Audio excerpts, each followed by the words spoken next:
Oh, I'm live. Okay. Good evening, everybody. My name's Lynne O'Donnell. I'm a journalist and a member of the Frontline Club, and I'm very happy to welcome you this evening to a Frontline online event about Afghan journalists in the wake of the Taliban takeover of Afghanistan on Sunday morning. I'm joined by Steve Butler, the head of the Asia program of the Committee for the Protection of Journalists, by Dominic Medley, who's spent an awful lot of time in Afghanistan. Principally, his early days were training and developing media organisations and journalism, and Massoud Hossaini, Afghanistan's only so far Pulitzer Prize winner. He's a photographer and a close friend and colleague of mine. We've just spent 3 months travelling and reporting in Afghanistan, and we were able to get the last commercial flight to lift off from Kabul airport before the airport closed, and it became pretty clear that Taliban takeover was fact and Ashraf Ghani was no more. What we want to talk about this morning is the implications of that change of regime, if you like, on Afghanistan's media and journalism and journalists as people. Over the last few months, as the Taliban have rolled over and taken control of large parts of Afghanistan, they've been closing media organisations, taking over radio stations, for instance, closing down newspapers and magazines. Massoud and Lynne recently, just on Sunday, probably on one of the last commercial planes, left Kabul. They'd been there for 3 months in Afghanistan, including in Bamiyan, Mazar and Herat. So they very much, hopefully this evening, will give us a real ground view for what they saw in 3 months. I often used to say to people visiting Kabul, and I was there from 2002 mostly to 2018, if you haven't been there for 3 months, it's very difficult to comment. It's probably very difficult for many people to comment given what's happened in the last week or even since Saturday. And I certainly haven't been in Afghanistan for 3 years, since September 2018. But I followed it regularly, and of course, many friends still there, and have certainly kept in touch the last few days.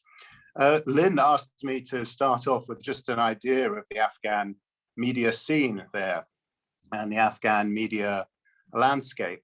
And I certainly hope this evening that we might be able to explore or hear ideas to take forward any suggestions when we see how things develop in Afghanistan as to how the Afghan journalists who've worked so hard in the last 20 years and truly embraced the chance for the old BBC motto, information, education, and entertainment.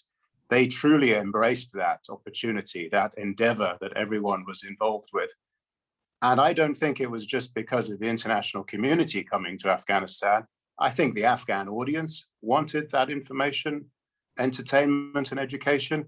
And I think they rose up to being consumers of it.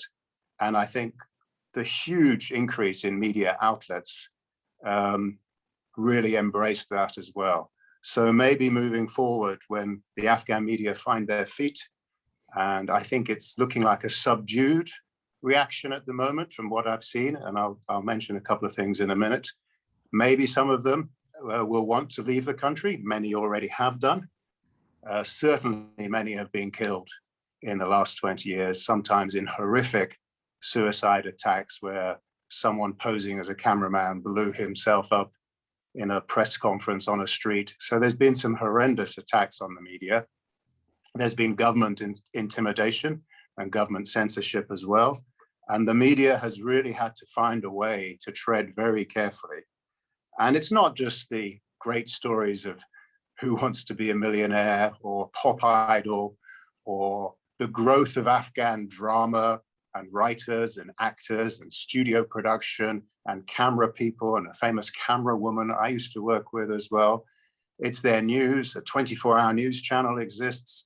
And those are not just the likes of BBC World Service, Afghan Service, or Radio Free Europe, Voice of America. They're domestic, homegrown media outlets that have reacted to the opportunities. Just a couple of things I've noticed from the last 2 days, really. So today, the infamous Taliban spokesman appeared, Zabihullah Mujahid. I think no one had ever seen what he looked like before. Many journalists spoke to him. They've all been on WhatsApp with him.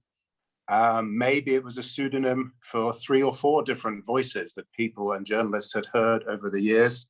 Lynne probably interviewed Zabihullah, I think, just within the last 3 months.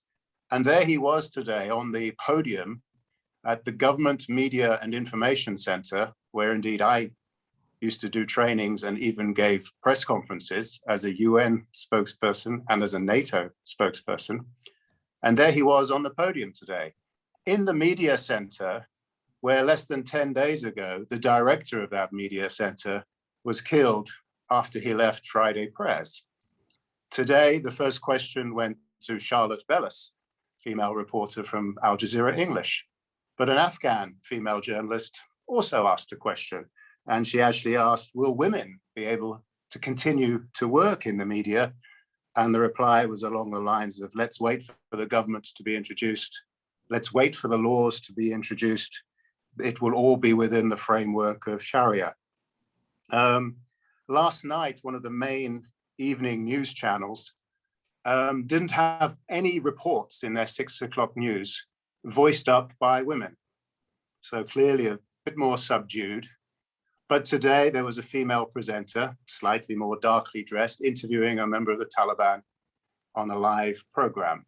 And this evening I spotted 2 reports by women in that famous 6 o'clock news, including doing pieces to camera on the street, interviewing women with vox pops, with a gang of Taliban in a vehicle behind her, and filming a demonstration of 6 or 8 women who were demonstrating. So that's just a flavor for what I've spotted in the last few days. I'm very worried for the journalists there. I've struggled to keep in touch with some of them. Some of them have deactivated social media profiles. I think the situation in Kabul is them finding their way now, finding their feet, adapting. Men with guns came down the street of one of the major media outlets. Apparently they were very polite. They took away some private weapons. They didn't go into the studios, but that was just day one. I think the picture out in the countryside is already proving far more different to the major cities and Kabul. And to be frank, how long will the international media be there? How long will organizations get the stories and be able to monitor the situation? The Taliban spokesperson today was very eager to offer international journalists as many questions as possible in his 1-hour press conference. But he often cut off some of the Afghan journalists' questions. So I think it will be a cautious time for the Afghan media. They'll need to find their way. It's clearly a bit more subdued. The tone has changed. The tone on the media outlets, Twitter and Facebook pages has very much changed. It's a 1-sentence introduction to a video from the Taliban, a 1-sentence introduction to a video from President Joe Biden. I can see a different tone in the output that I've spotted. So let's wait and see. Hopefully there'll be a chance when the Afghan journalists, who have many unions, many organizations, will be able to join us, to feel confident to be able to speak either from overseas or Kabul, and to tell us what they need. Do they need funding? Do the journalists who get out of the country need to find a new job? Can they be employed somewhere in the BBC Afghan service, in new outlets that could be established overseas? I really hope we'll be able to listen to them when they're able to speak, and Massoud is certainly here with far more information on that, so that maybe they can give us all ideas, because all I've been doing the last few days is donating a bit of money, which can't get through because there's no banks, and filling in an online form for some people who have contacted me and they want to leave the country. But what comes after that? And I think we're going to have to be very cautious on our past associations, our loud voices, which should be loud, but may impact their individual concern for their lives, because there's definitely people hiding. There are definitely people who are claiming and reporting, seeing being pulled out. being dragged off. And I think out in the countryside, there's some stuff coming through now, which it's hard to verify. Did certain massacres happen or not, when you just need to be on a watch. So that's a flavor. But for me, the last 20 years, the Afghan media was a massive success. It's one of the things that has really shown the new Afghanistan. And now we wait, when the official announcement today was media will operate within the framework of Sharia. Let's wait and see what those laws will be, was what the Taliban spokesman mentioned today. I've lost Lynne on our picture again. So maybe I should... That's okay, Dominic. We could go to Stephen Butler, who is part of the Committee to Protect Journalists. And I think it would be wonderful to hear from you what is actually happening in the ground and what are you having to deal with? Yeah, I'm sorry, our emergencies director, Maria Salazar-Ferro, was not able to be here today.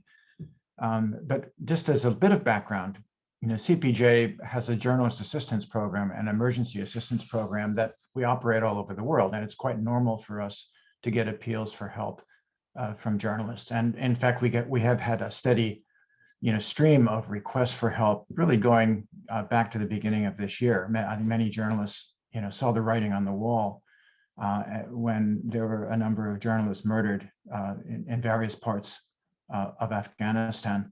So there were a stream of journalists who wanted to get out of the country. Now, we don't have the ability to issue visas. We will sometimes help relocate journalists in trouble, help pay for them to relocate. And we've been working very closely with the Afghan Journalist Safety Committee as part of our effort. We do occasionally write letters which journalists would present to embassies, particularly Turkey, and they were able to get visas to enter Turkey. And then one of the journalists managed to go on. He now has asylum in France. A numbers are stuck in Turkey.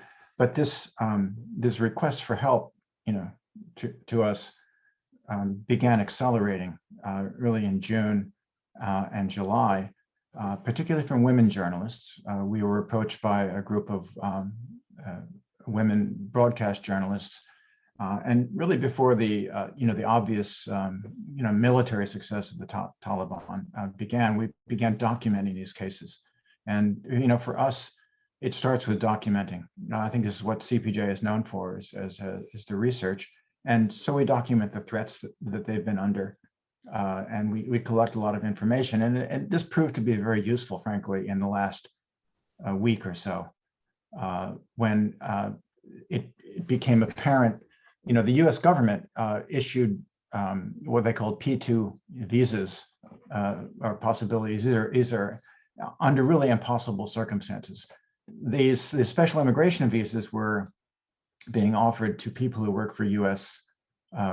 Government institutions, and that included the Voice of America, but it didn't include anybody else, even people who work for the New York Times or other American institutions. And so they developed this other refugee program, which required journalists to move overseas, live for a year after declaring themselves as refugees, and have their cases vetted, which is completely impractical and really impossible for anybody to take advantage of. I think it was about a week ago that we've been in close communication with the U.S. government, and they have opened up a program called Humanitarian Parole, in which they're able to bring in journalists who we are now vetting, and the OSF, Open Society Foundation, is putting up a $10 million fund, which will help grease the wheels of this, obviously. And so we open this up, and we have developed priority lists of people who we think are in tremendous danger. These are, majority of them are women, some of them quite prominent. Some of them, a lot of these people have gone into hiding now. We get sometimes harrowing communications from people when the Taliban come knock on the door, and they're escaping out the back. There are a bunch of journalists now who are stuck in Herat, who have no way to get to Kabul. Kabul really at this point is the only way out, although there's some people who appear to be going the other direction and trying to enter Iran. So this began accelerating, and we have a list of about 47 priority journalists who we think are at great risk. There are about 150 others who are working for U.S. institutions, and maybe 150 others in addition to that who are working for Afghan organizations. And these are cases that we have fully vetted, and we have copies of passports and everything. I think it was over the weekend, the emergencies email for CPJ was shared on social media, and also the Asia program email. Since that time, we've been getting, I mean, literally thousands of appeals. The cases are coming in sometimes, 50 an hour of journalists. They're not all journalists, but it's an overwhelming, problem for us, and we're still getting, introductions to the regular routes. We still don't have the ability to issue visas. We still don't have the ability now to transport journalists out of Afghanistan. We've worked with other organizations trying to charter aircraft, but of course they have not been able to land at the Kabul airport. The U.S. military does seem they're prioritizing U.S. citizens and people who work for the U.S. government to get out of Kabul. They're now leaving quite a number of aircraft are leaving every day. But we've been told that the people on our list, they're on a priority, but they're being told to stay home until they get a call when to go to the airport. And of course, how do they get to the airport? That's another problem. They have to go through a lot of Taliban checkpoints. We had a journalist this morning, a Canadian citizen, who managed to get to the gates of the airport, and he was stopped by an Afghan, some kind of Afghan, it might have been Taliban, we don't really know, who said he needed a US passport to enter the airport. So we're taking this up diplomatically with the US government and the Canadian government to try to get around these issues. It's frankly, I don't think we've ever experienced the scale of this kind of panic among journalists. And we hope, and I think this reflects to what Dominic said, we hope that some of these fears are in the end exaggerated or not realized, but it's very difficult to know for sure. There are checkpoints now in Kabul and elsewhere, and the Taliban are searching social media devices. We're advising people when we have the chance to delete content from their phones, get numbers, particularly foreign numbers, out of the phone so they don't are not subject to further questioning. It's a very dangerous situation, and we're not really clear exactly how it's going to be resolved. Particularly, I mean, it's for us now the biggest logistical question. We think we have found a way to get transportation out of Kabul for people who can get to the airport eventually, maybe not immediately. But how are they going to get to the airport? It's there's just one danger after the next. I mean, just speaking to journalists on the ground, foreign journalists on the ground in Kabul, it does seem that the Taliban are the checkpoints on the street are not overtly hostile at this point. That the journalists are able to navigate checkpoints, and I mean their credentials are examined and they're sent on their way essentially. Not clear if that is happening with Afghan journalists, and so that's a kind of a broad overview. It's just frankly at this point it's kind of a mad scramble to save probably hundreds of people. I think very certainly a number of the people who are on our priority list are very much in danger. They've been threatened. Their homes have been searched. They've gone into hiding. Their families have been threatened. This is very real. We hope for the great majority of journalists, the threat level doesn't reach this sort of proportion. Stephen, thank you so much for that update. And that's true. We're all filling in these lists and hoping that people will be able to get out and hopefully also just manage to get to the airport. That seems the first challenge. Second challenge is getting on those flights. And obviously you've issued an alert with your details for where people can submit their names and provide their credentials. Thirdly is when some of these people come out, some of these journalists come out, what support is available for them, and what are you putting in place for when people manage to get out from Afghanistan? That's the second step, and we're not quite there. There are these funds from the Open Society Foundation and other donors that we can use for to support them for a period of time. You know, the fact is, most exiled journalists end up leaving the profession. I mean, that's just the historical precedent, which is unfortunate because, you know, you have all these people who are trained and talented and dedicated to their craft. But you just have to ask, how many jobs are there for Afghan journalists outside of Afghanistan? I think it would be important for the international donor community to set up exile reporting operations. I'm not clear of the best location for that, but that we've seen that pattern in Myanmar and in other countries where that is a successful model. But it's not going to be able to absorb, you know, this the great numbers of journalists who are planning to leave and want to leave. You know, we know from other cases, there are other, frankly, many, you know, former journalists end up driving Ubers, or they have, you know, menial jobs that don't really take advantage of their skill and education. It's a sad outcome. I mean, frankly, we discourage journalists from leaving their home country unless it's absolutely necessary. But if it's a question of losing their profession or losing their life, I think it's a pretty clear choice.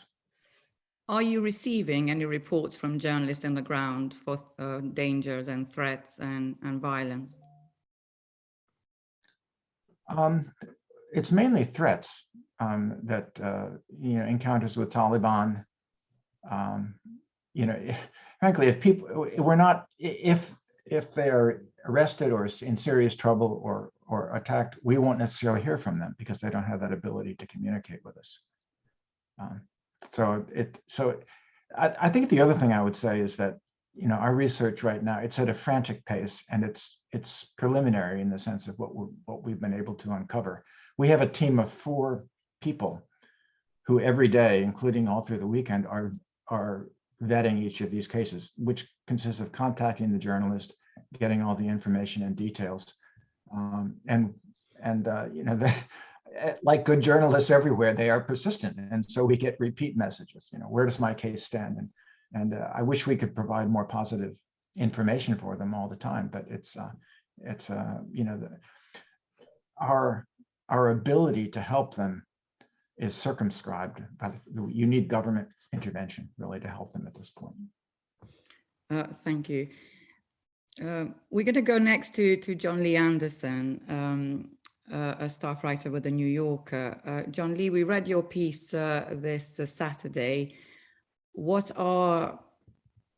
And you have covered Afghanistan for such a long time. What are you making of the fast-paced advance that Taliban made and the changes that are happening at the moment? You just have to unmute. There we are. Thanks, Pramvita, and really interesting to hear Stephen and Dominic. Well, like everyone, you know, a combination of shock and disbelief, and also, nonetheless, a sense of the inevitability of it. For some time now, anybody who has spent any time in Afghanistan over the last 20 years will appreciate that the Western enterprise, such as it existed, the military one, was not successful. You know, it was not being successful, and certainly since the Obama administration, I think from the perspective of the Taliban, they could gauge the change in direction of the U.S. as an adversary, from being one that was bellicose and determined to defeat them to one that sought the extraction of its troops from that country. This was accelerated under Trump, and, you know, he committed the cardinal sin of actually providing exit dates, which of course to any guerrilla is like manna from heaven, because then you know they're going to leave.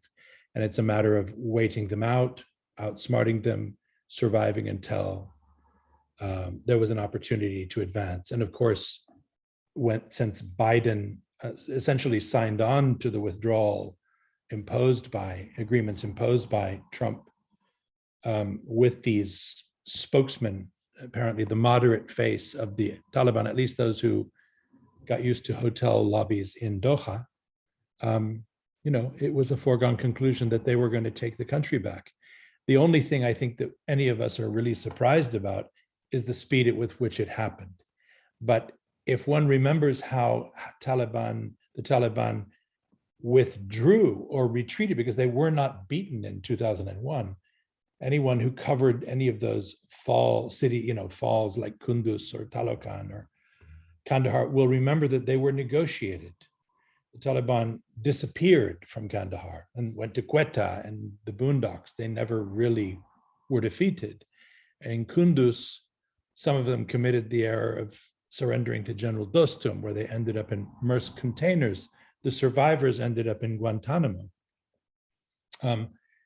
But those of us who were on these, watching the battle lines, remember seeing Taliban, Uzbeks, others come across, doing last-minute deals with warlords on this side, and then somehow disappearing into the ether, And that's the same thing that happened this time. The Afghans, are very good at war and also at survival. And it's not so much about ideology very often as it is about power. And once the first city fell, and we then saw negotiated exits by governors, provincial governors, or military commanders, that became the model for the rest of the country. And one city after another, with few exceptions, were sold out by their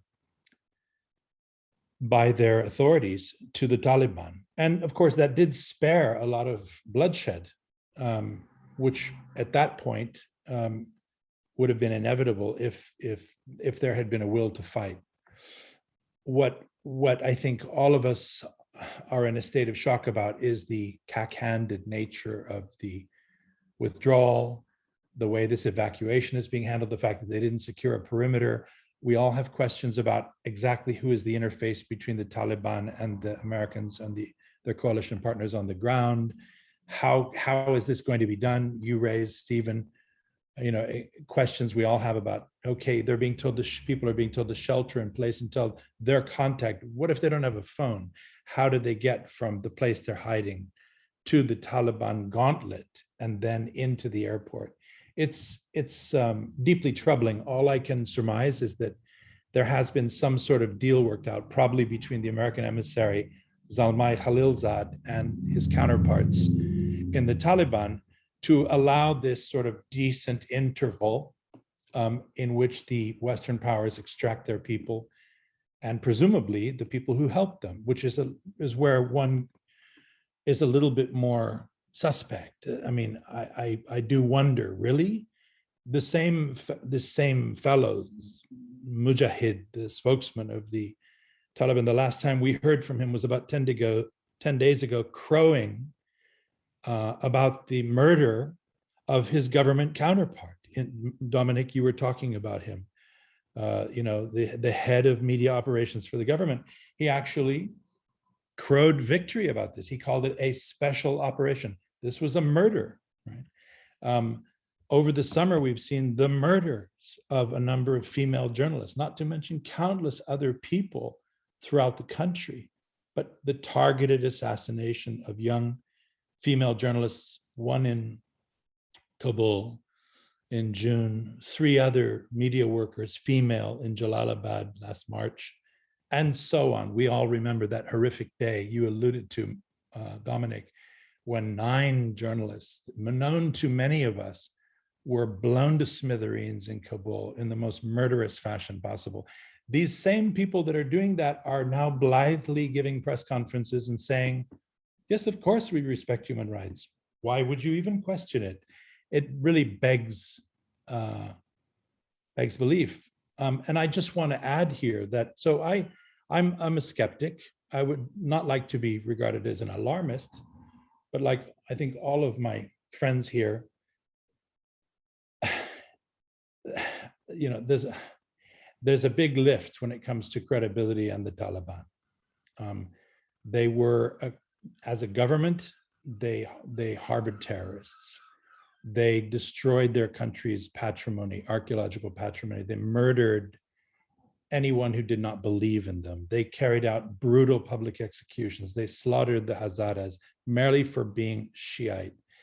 On and on and on. They harbored bin Laden. All of that is true. And in the years that they have been an insurgent force since then, they have retained the same methodology.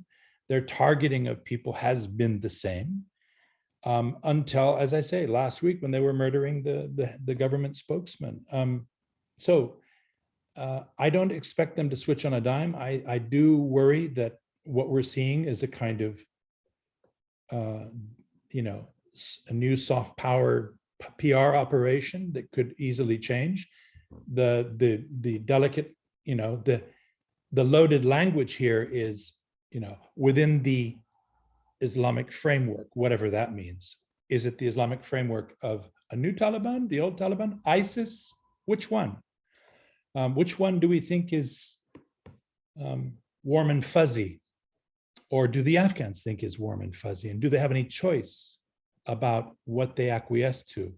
And we're already seeing, like Dominic was pointing out, this kind of a more subdued language. We've all seen the TV clips of people whitewashing women's faces on ads. We're seeing a kind of, a population of a capital city that has been terrorized by the Taliban for years. The failings of its democracy are in large measure to the fact that the Taliban never let it get going. Not to mention, yes, corruption on the other side, but the lack of purchase of a democratic society in Afghanistan is in large measure due to them. They wanted to make Afghanistan unworkable.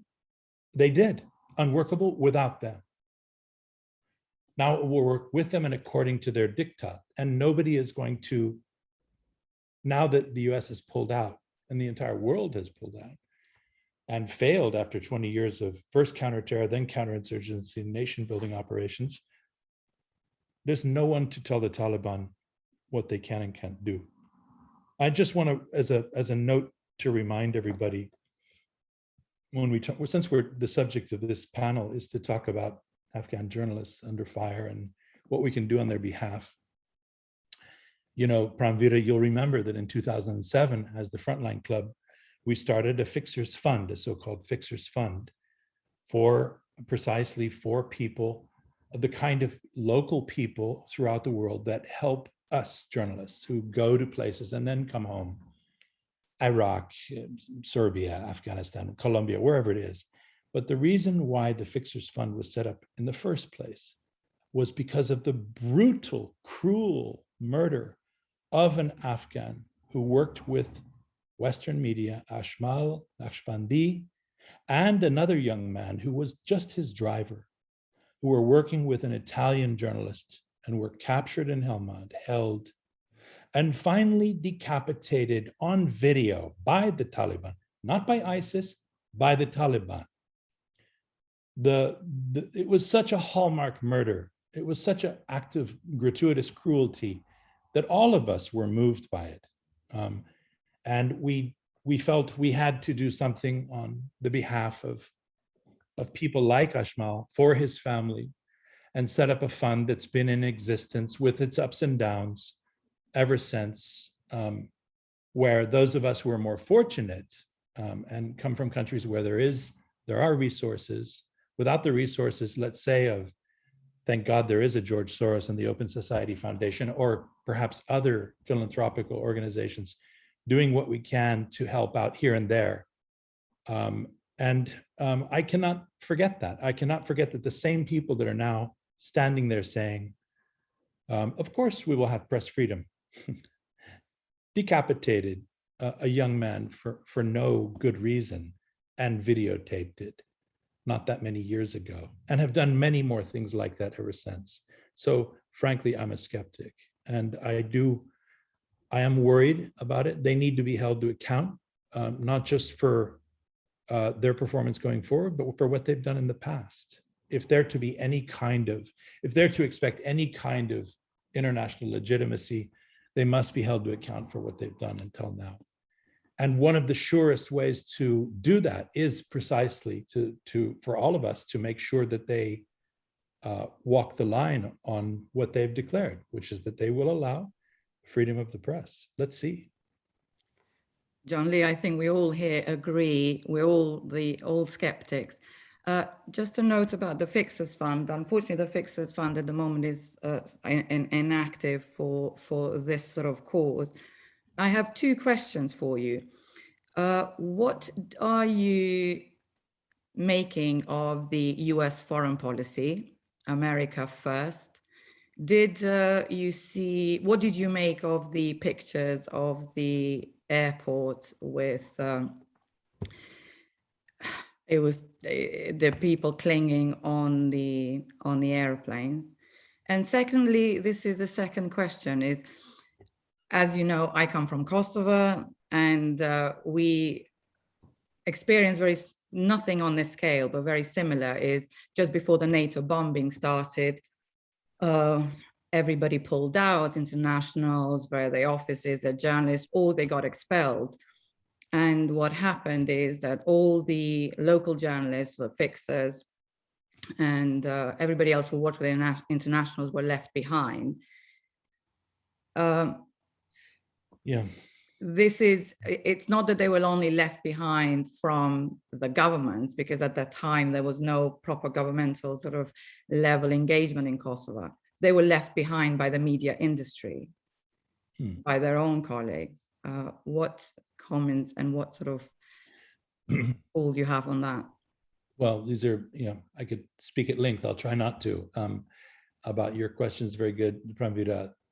First, on this, you described it as the America First policy. Of course, that was Donald Trump's, but to a large extent, Joe Biden has continued it. And not, with Afghanistan, we've seen it with several other foreign policy arenas.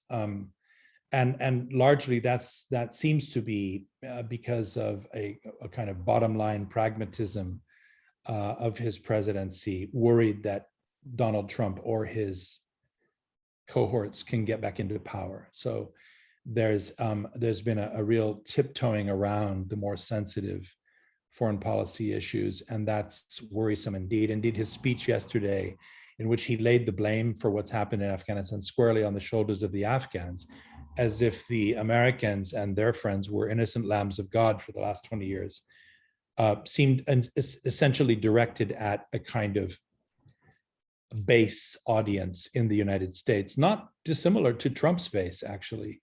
There seems to be a dumbing down effort to appeal to those people who, after all, voted by their millions for Donald Trump and not for Joe Biden. So sadly, I think we're seeing a kind of uniquely transactionalist presidency, administration in Washington, liberal at its core, but pragmatic in its actions, as a result of the traumatic experience of having a primitive creature like Trump in the White House for 4 years, and the disarray he's caused. Having said that, this is a deeply worrying sign to anyone who has been looking at the United States with all of its faults as the kind of beacon or the anchor for the Western democratic model in the world, at a time when you have a rising authoritarian China, a kind of irredentist thugocracy in Russia, and bottom feeders like Turkey and Saudi, looking for opportunities around the sides. The fact that the United States is in withdrawal mode suggests that its adversaries, those who would seek an opportunity, will do so. If you're not willing to keep your pawns on the chessboard, you put one there. I recall the years following the withdrawal from Saigon. Of course, it's on all of our minds this week, because the withdrawal from Kabul seems so similar in so many ways. The Soviets moved their pawns a lot for the next 4 years. They eventually overreached, but history was only able to see that later, in at least a dozen countries. And we may see a similar moved by opportunistic adversaries now, if especially in light of what's happened in Kabul.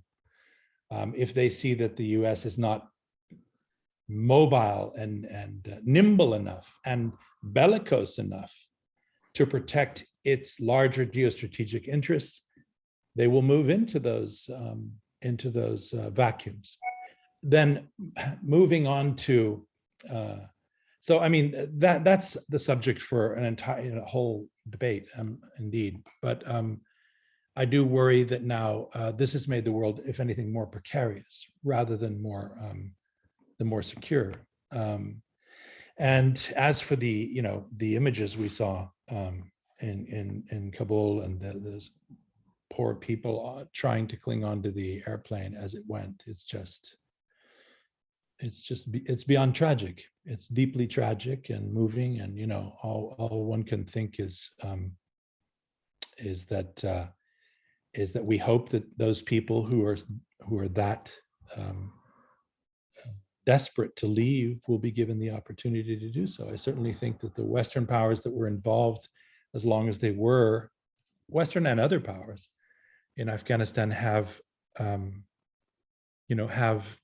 the responsibility not only for those people, but to help any others who are fleeing tyranny, especially in Afghanistan. So that's what I'd say.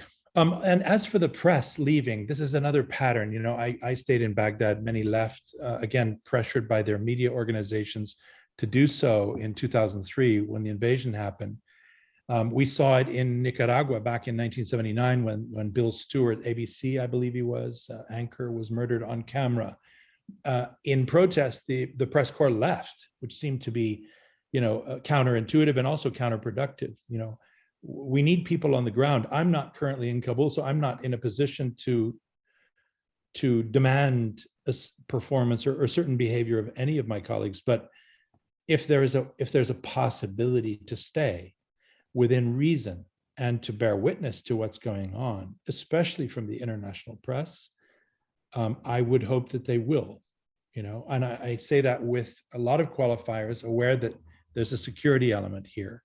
But just as you were saying, Dominic, and I think you, Stephen, the local journalists are great, and Lynne, of course, and Massoud will be able to tell us much more intimately about all of this, having just come from there. But the situation for the local journalists is extremely sensitive at the moment. So they probably are not in a position to show what is really happening in a public way.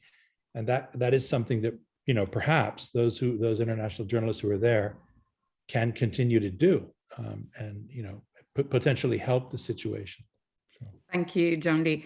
While we've got Lynne and Massoud back, Lynne, do you want to bring us all up to date with your last few days first, how you're leaving Kabul, and also Massoud, what it all means for you since you are from Afghanistan? Well, why don't I go first, shall I? I'll go first, and Massoud and I are sitting here in the same room. So I'll just tell you a little bit about the days leading up to our very timely departure from Kabul on Sunday morning.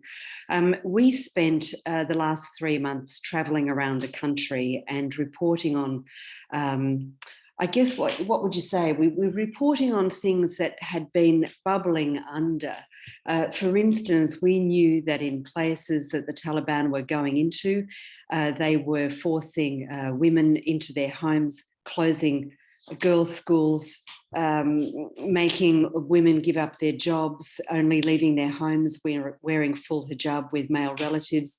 And we had heard other things that were very disturbing about how the Taliban may or may not be telling women in districts that they had taken control of that they would be married off to their fighters. So we went, I guess we didn't really go looking for the story. We were going to go and spend some time and ride horses into the mountains mountains of Bamiyan and Maidan Wardak provinces to spend time with a Hazara rebel militia leader. And that turned out to be a bit of a busted flush. And so we interviewed the governor instead, and the governor told us about what was going on in a province, in a district called Saigon, where the Taliban had held sway for 4 days. And what had happened was that indeed what had been reported elsewhere in the country, the Taliban had gone in and they had demanded lists of the names of girls and women of marriageable age, including women who were married to and widows of men who were working for the security services. And they said that they were going to marry them to their young fighters.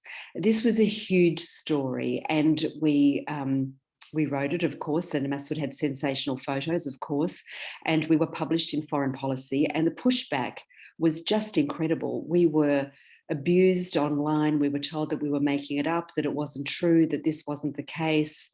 And Massoud is always already extremely vulnerable because he's very high profile and he's been attacked before, and we found this a little bit worrying. Anyway, this was the nature of the stories that we were doing. We were back in Kabul after being in Herat, which is another story that maybe Massoud will want to tell you. And while we were in Herat, we could see that things were closing in. So we decided that we would leave, and we booked tickets for the 15th, which was last Sunday. And Thursday and Friday, I think it became very clear that there was stuff going on in the palace, especially where officials were tidying up and cleaning out their offices and openly talking about booking airline tickets. The former president, Ashraf Ghani, was due to give a televised address live on TV nationally on Friday. He cancelled it. On Saturday, there was a pre-recorded message in which he said, "Everything's fine. I've taken control. Please be calm." Everyone had expected him to resign. On Sunday morning, when we were preparing our flight, to take our flight, Massoud came over to my place and he said that he'd driven like bats out of hell, and he had seen no security presence on the street at all. This is a city where the Ring of Steel has been very famous, police, paramilitary on checkpoints all over the city. They had disappeared. On our way to the airport, we found the same, nothing there. It was very calm. People had tickets. Off we went, wheels up just after 9, and we were out. And we got to Istanbul 5 days later and heard that the airport had closed and chaos was ensuing. And that brings us to where we are. I think that we are very fortunate to have left when we did. And I'm very happy to be sitting in a gorgeous little hotel, if you like. It's an Airbnb, I think, a building that was built in 1650 in Dordrecht, 100 metres from the canals. And I think that we are free to be able to tell the story of what's happening to our colleagues and friends in Kabul. And so I'm going to now stop, and I'm going to hand over to Massoud to tell his story and the story of what's happening to journalism in Afghanistan. Over to you, friend. Yes. Yeah, well, I will mute. I'm turning off. Yeah. Okay. Well, I've been covering Afghanistan now for 20 years, and I've been grew up with the media in Afghanistan at the same time that I came to Afghanistan. So I saw the development. I kind of remember the day that Tulu TV, as a famous TV, was born, actually. And then I know all the stories and everything and all the excitements that we had, especially me, because I came back from Iran, a dictatorship who always censor everything. Like they were censoring the everything, like probably 80%, you know. So it was so excitement for me, and I thought that, okay, I find my home, and I find my home really, really great, and I do, and I try to make everything. I try to afford whatever I can for my country, for media, for freedom of speech. And well, all this right now is completely destroyed now, you know, after all this. And when we were leaving Kabul, and Kabul, you know, it is even difficult to say right now, when I just want to say that Kabul fell, you know. I never thought, I never believed my city, which it was a lot of this things was happening in my city. We had a lot of movements, we had a lot of activities, we had the most modern thoughts and activity in the region in Kabul, right? Well, now it's fell. And what I just, before this meeting and call that we have right now, I was talking to some of the journalists there. So for sure that the text journalists, for sure that they have a kind of a way to find some information by calling, by talking, and nobody knows. But a camera person, a photographer, always have problem with the regime and with the dictatorship like Taliban, right? So a friend of mine who's working for one of the news agencies, today he called and we talked about it. He's a really, really like a pride person, actually. He's working with one of the big news agencies. And he took his camera yesterday and went to take picture only from streets of Kabul. And then he was beaten by Taliban. So I don't know why there is a lot of positive thoughts about that Taliban are changed. It's not. They banned media, and to gain the recognition from the Western society, they are fooling the international society. I'm sorry to say that, but they're fooling Westerners right now. They're doing this. These are all shows to just gain the recognition as a government, and then they will start the most dark and horrible government or the system in the world, what they call Emirates. Well, Emirates is against everything. It's against the media, against the free opinion, against the free thinking, against the free selection or elections, against the free everything that you think, right? So what I think is that after that they make the government and they establish the system in Kabul, they had a list, you know, they had a list of a lot of people who were against the Emirates and the people who tried to change culturally and politically the society against Emirates.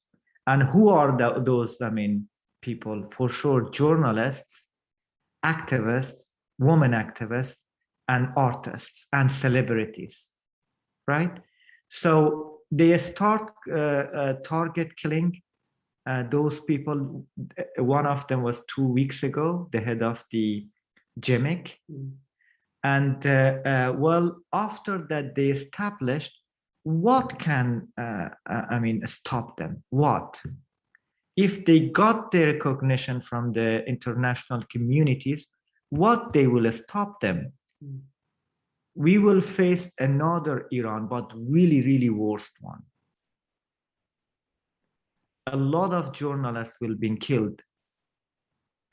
A lot of them have to be emigrated from that society and from that country.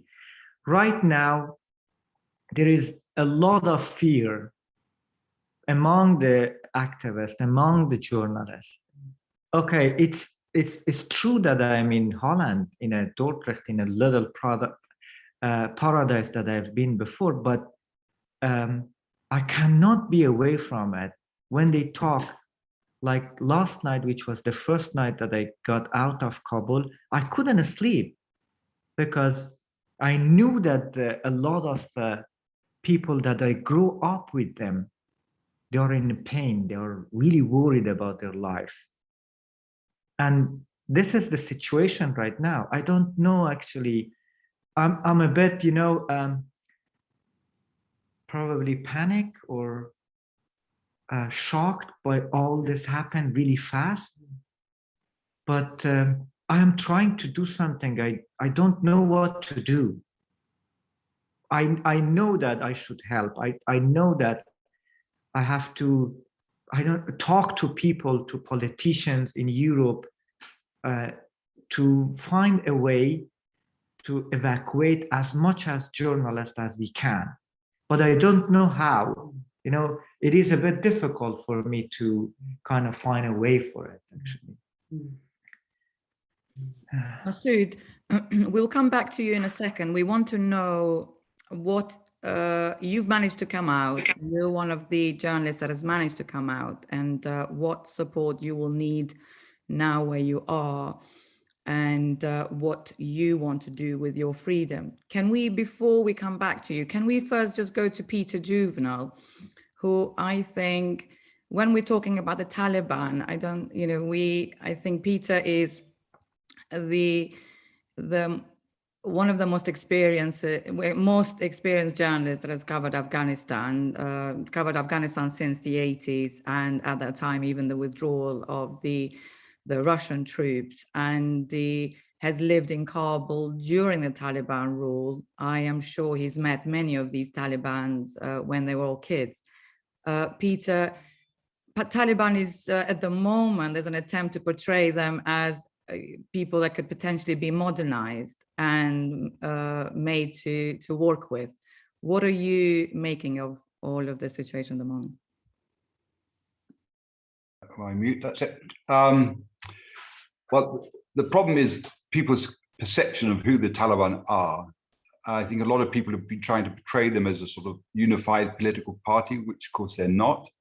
They're based on a tribal structure, and they have different policies, different people doing different things in all over the country. And in fact, I look at the flag as more of a franchise. If you remember those shots down in Spinboldak, where all those people turned up to cross the border, most of them were just local people or people coming from the refugee camp. And by getting a white flag, it basically gives them the ability to do virtually anything, include going into people's houses and stealing. So I think, there is not one policy for the Taliban. There is the group in Doha that Jon Lee is right. They've sort of learned, they've been living in luxury. They've learned how to communicate. They've been told how to communicate with the West, and that message is going over quite well. The big challenge is, of course, is the fighters, most of whom have been born since 9/11. They are disconnected from the old Taliban. The Taliban, a lot of those old Taliban have disappeared.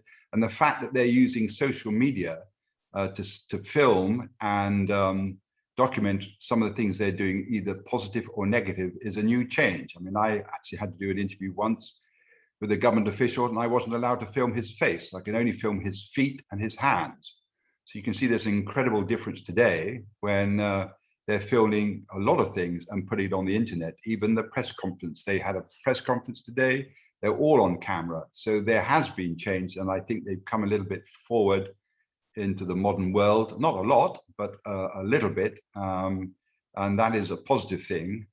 But I would actually like to talk a little bit about my wife's experience, because, my concern, I have a lot of friends, not only journalists stuck in Afghanistan, but other people.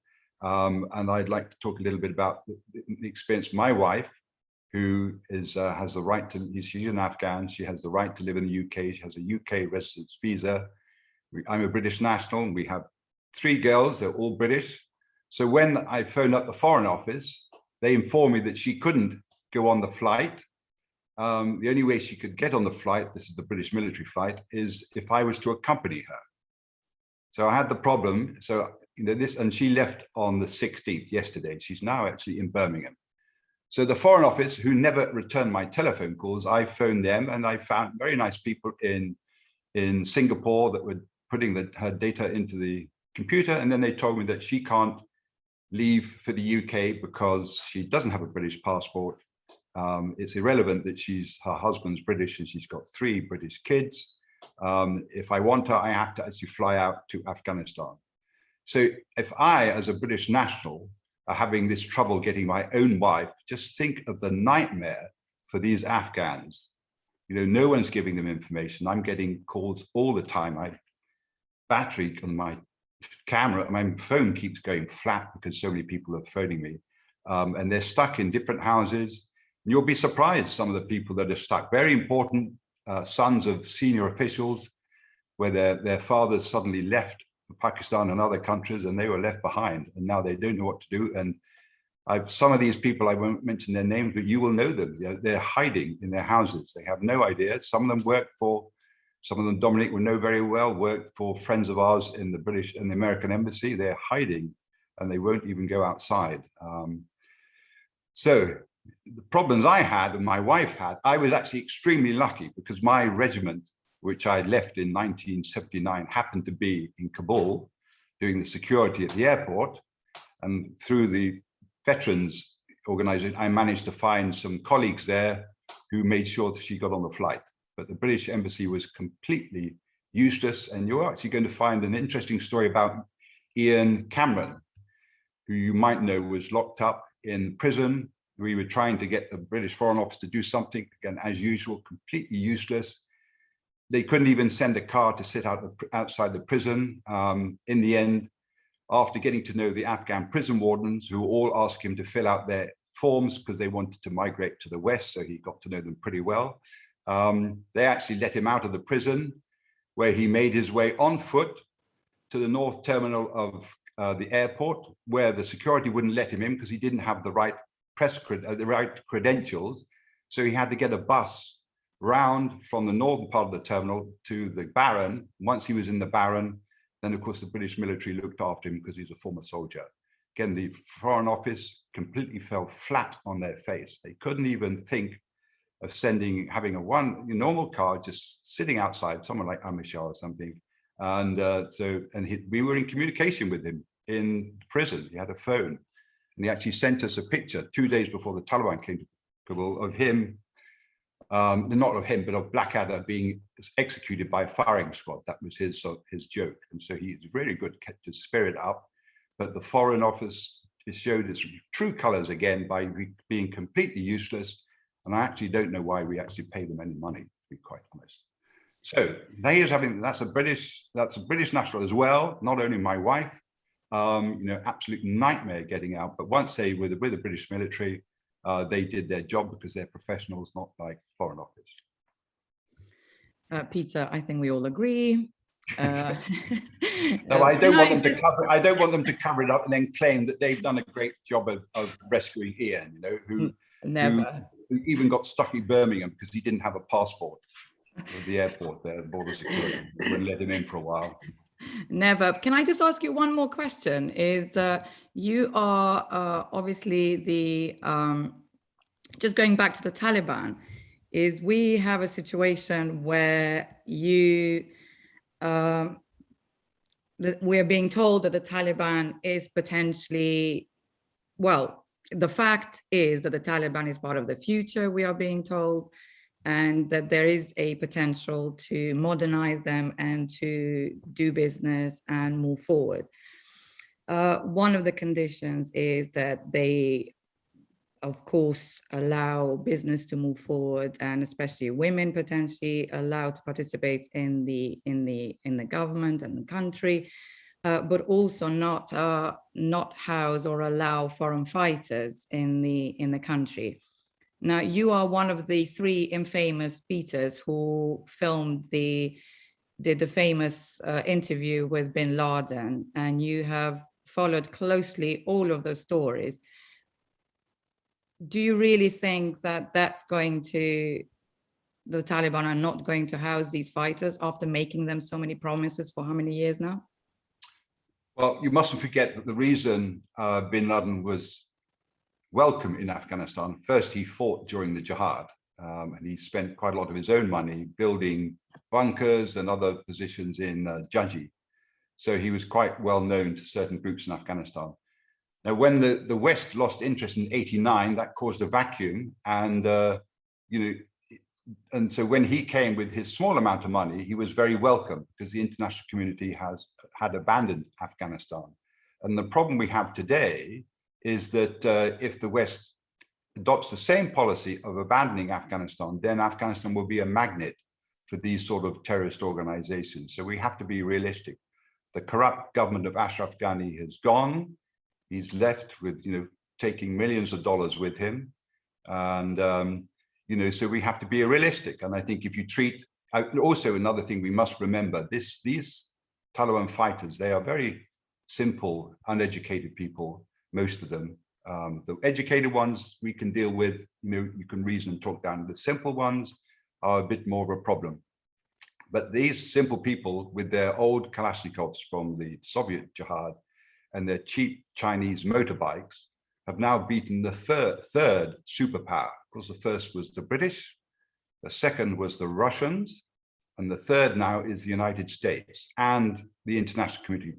With all their modern equipment and sophistication, they've actually been beaten. So it's actually quite difficult to dictate to the Taliban what they should do in the future, because of course they've got a lot of confidence. And this defeat happened thanks to Trump and Biden administration, mainly Trump because of his ambitions to get re-elected. He wanted to pretend to the people that he brought peace to Afghanistan, and that's what set this whole thing in train. And of course, the problem with corruption with Ashraf Ghani, which if you see me on Newsnight tonight, you'll get a little bit more idea about that. That's a little plug, if you don't mind me. So we have to be realistic. Don't forget the Taliban have today announced that asking women to go back to work. And this would be stemming from the educated, progressive members of the Taliban. But the ones we have to worry about are the not so progressive ones. But at the moment, I've been talking to some of my Taliban friends, and including my Pakistani Taliban friends who've been driving across the border on a chakka, going from Karachi to Kandahar, filming themselves and then driving back to Pakistan.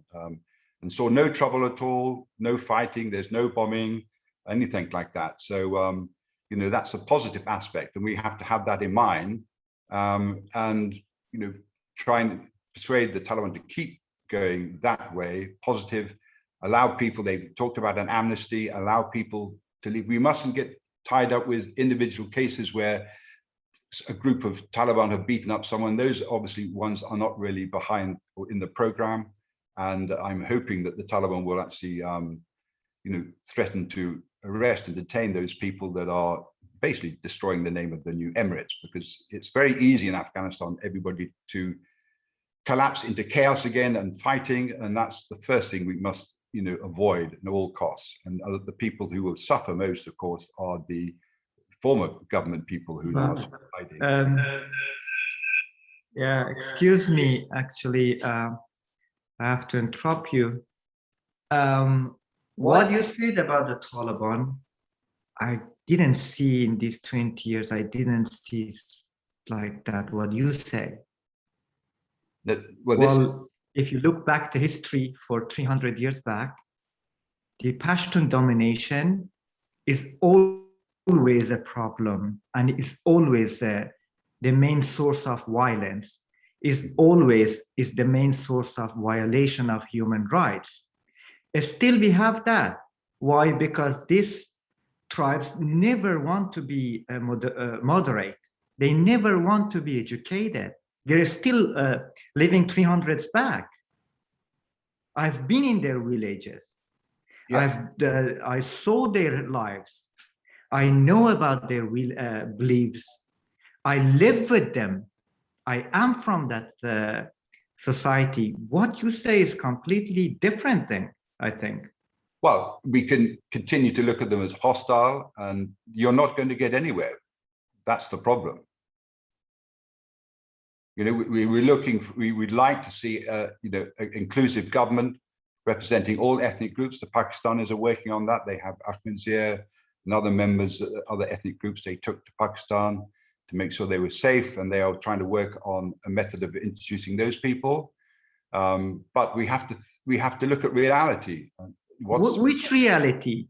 Well, the fact that they're sitting in Ashraf Ghani's seat, that's the reality. Well, yeah, true. Ashraf Ghani was Pashtun, Taliban are Pashtun, and then who's our place in this country? If you talk about the Pakistani Taliban, they are Pashtun too, right? The reality is that we are existed, and we show, the non-Pashtuns show that they can be as violent as Pashtun are, and that's why that civil war happened. So we are the realities here. It doesn't matter that Ghani or Mullah Omar or Mullah Khanzada, they are Pashtuns. What we should be recognized here is us, non-Pashtuns. I don't know, you are talking about the narratives which always in these 300 years, Pashtun wrote it for the foreigners. You never listen to us, the Westerns, and that's why that this democracy being failed, because they never listen to us. Democracy failed. Who support the government? Always failed because of corruption, and only 900,000 people voted for Ashraf Ghani out of a exactly 36 million. Why? Yeah, why? Yeah, why? Exactly. Why 900 people vote for Ghani? Because the most of the people who vote are non-Pashtuns. Women in Uzbek society and Hazara society vote, not from the Pashtun society. And non-Pashtuns are who, pushed everything to be happen in the right time. The other, whatever we had in these 300 years, it is something that being dominated by Pashtuns. But when the Westerners brought the democracy, they should recognize our rights here, not Pashtuns. And because the Westerners made this mistake, then they support Ghani when he fraud.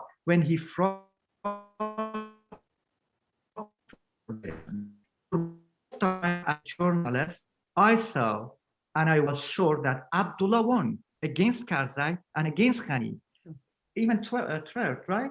But why Westerners just support Ghani, and then Ghani brought this country in this situation? Because of that narrative that you're talking about. Well, I'm not a supporter of Ghani myself. I think he was the most undemocratic candidate they could find, but that's what the Americans did. Holbrooke decided he was going to be the leader, and sadly, this is the end result. Can I ask a question for possibly both of you? There was a report about the potential anti-Taliban party forming with the son of the infamous Massoud, Shah Massoud. Ahmed Massoud. So what, surely that is good news if you have already, there's the anti-Taliban party and there's a Taliban, and there seems to be an a natural activity or how it should happen in Afghanistan. Well, he's very young and he's in Panjshir at the moment, lacks experience. But we shouldn't be talking about fighting. There's got to be a political compromise and a government that represents all ethnic groups. That's what we have to aim for.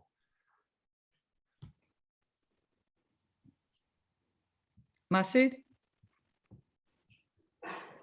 Excuse me, can you just repeat what you said? Sorry. We just heard the reports about, well, yes, it's just been a report about the potential anti-Taliban party and using the son of Massoud, Shah Massoud. So it was just a question what you make of it in terms of how it turns the politics in Afghanistan. Yeah, well, whatever happens and Taliban try to deceive or fool international community in this situation, well, the war won't be finished. in Afghanistan. Why? War will be finished in Afghanistan when the justice conducted, when the equality conducted, with Taliban who are following Amir Abdurrahman Khan Emarat. It's not possible. Well, there is 4 different interpretation of Islam in Afghanistan: Uzbek, Tajiks, Hazara, and Pashtuns. How only one tribe here claim that they can, their interpretation of Islam is Islam and the other should obey? It's not possible. If we go through this religious motivation or religious thoughts, in political side also, who stood up against invaders all the time? Non-Pashtuns, Tajiks, and Uzbeks, and Hazaras. Amir or any king of the Afghanistan who were Pashtuns, right? They always trade with the British or with the invaders. The communist party leaders who brought the communism in Afghanistan, they were Pashtuns as well. So it is an ethnic problem. It is an ethnic clash. It's nothing else. So if Taliban right now capture the palace, they invade the palace. So it doesn't mean that the war is finished. It doesn't mean that the resistance is finished. Non-Pashtuns will start their resistance again. Well, whatever we tried to do in these 20 years was that to put an end to the war somehow and bring peace, whatever it takes. But now Taliban, who took the Kabul, invade Kabul by their foreign forces, well, they cannot put an end to the war. And this war, it's not only hurting us, it will hurt all the world again.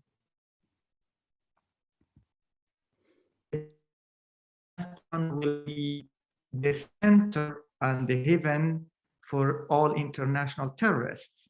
So that's not the end. It's not, the story is not finished yet. The story is again going to really hot part of it again. It's going to the rising again to another big event like 11 September. Thank you, Massoud. Lynne, we are coming to that time where we need to wrap up. Do you want to begin your closing notes and go with everybody through the closing notes of this event? Well, I would have liked to have heard more about how we can help journalists in Afghanistan. We heard from Dominic earlier at the top of the program before Massoud and I lost our connections here in Holland.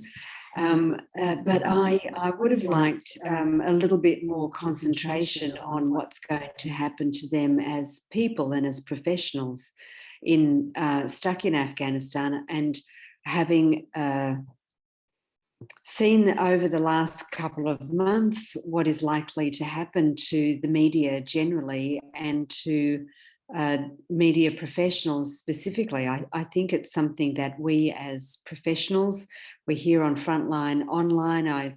I know that there are a lot of journalists listening in. I would like us to come up with some sort of constructive and imaginative way of pressuring large media organisations in our countries and through them the government to pressure whatever governance structure emerges in Afghanistan to help ensure that the rights and freedoms that have been enjoyed and taken advantage of and developed over the past 20 years endure. We can't do that as individuals, and we can't just put money in a hat and hope that it makes a difference. What we have to do is lobby.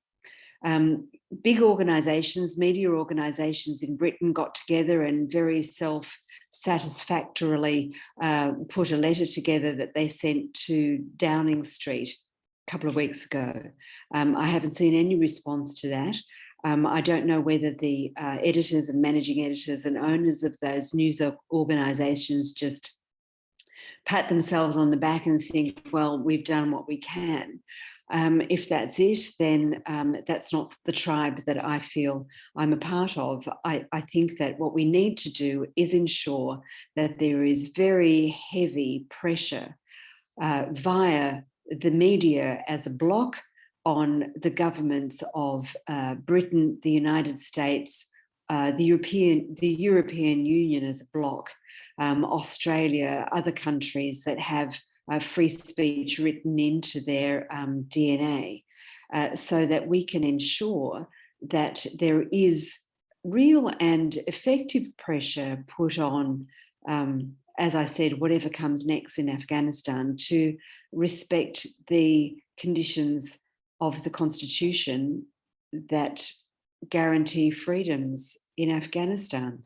And I'm very much afraid that there will be a rollover, that governments like Boris Johnson's government or, the American government will see that there's going to be more advantage to them in doing a deal with the Taliban so that they could put asphalt on all the roads in the country and suck up the copper and the iron ore and the oil and the gas.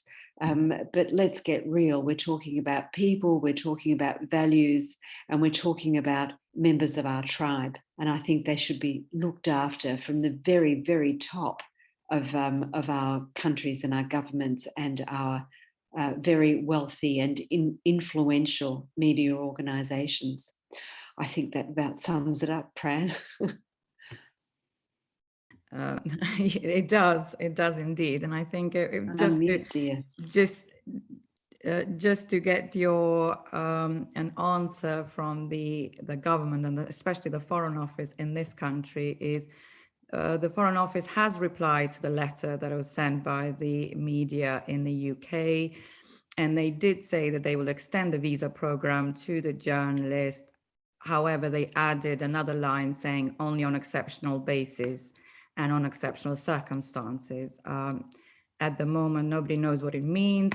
The invitation to the Foreign Office to attend this program was answered with a reply saying, unfortunately, the Foreign Secretary is on holiday, and because the situation is so fluid, none of us could possibly comment on what can we do now.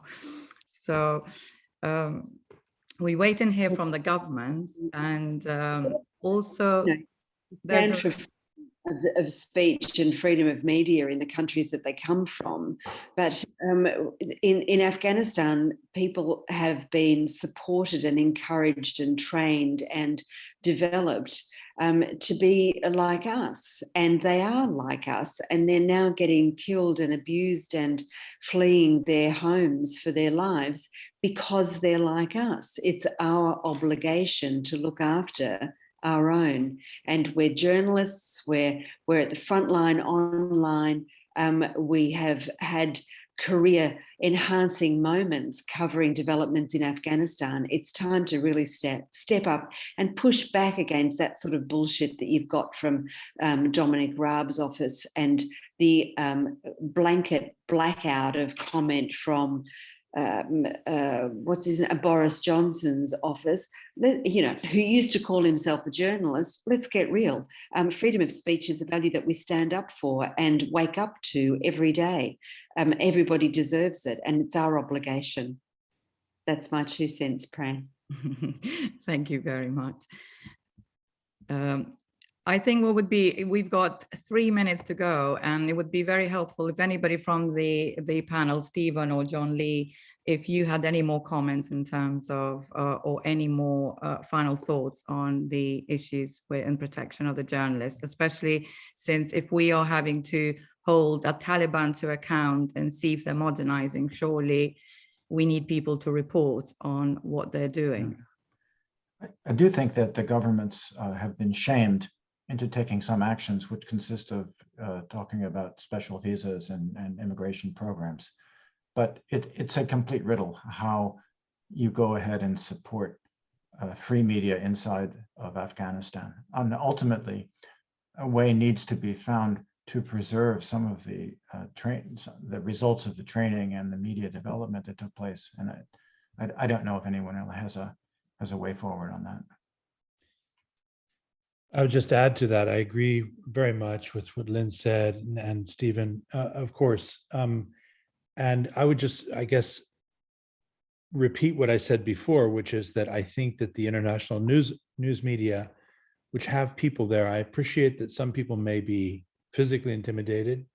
I appreciate that some have families. I appreciate that some don't want to be there and want to leave. And I can't preach to my comrades, my colleagues who are in that situation. But for those who have opted to stay, I call upon them.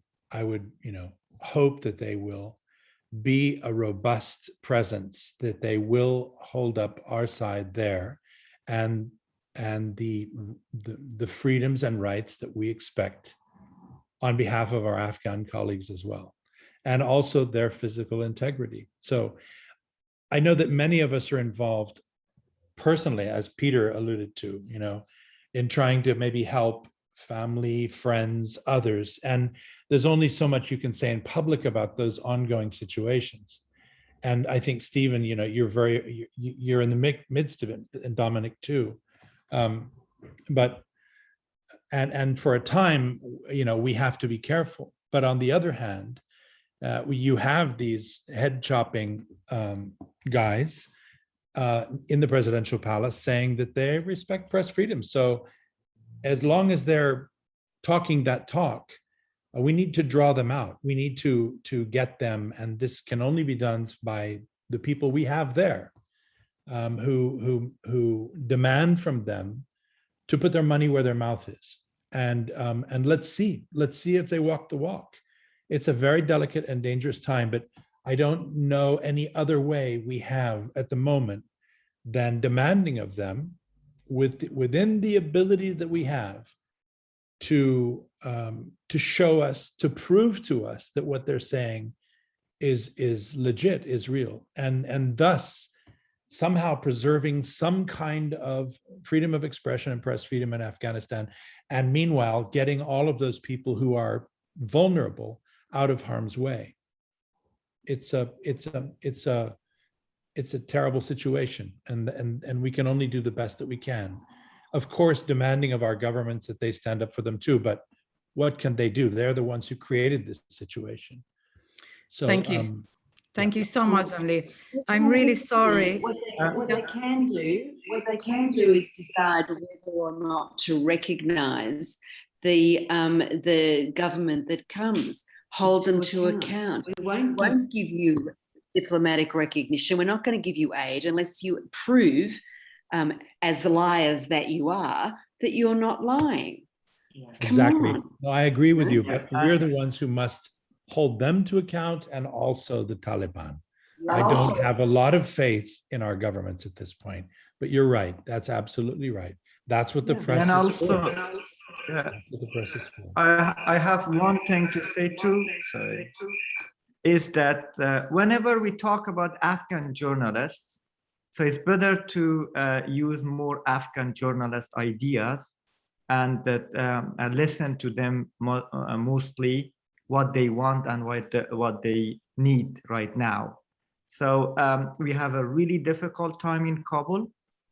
Unfortunately, we didn't go through a lot about that. We were also cut off by internet. We talked about the politics that I didn't want to, but there wasn't any suggestion, and we didn't go through any kind of way to help Afghan journalists. And well, I hope that if we do this next time, we listen to Afghan journalists more, what they want, what they need to do for them, and what should be done for them, please? Thank you very much.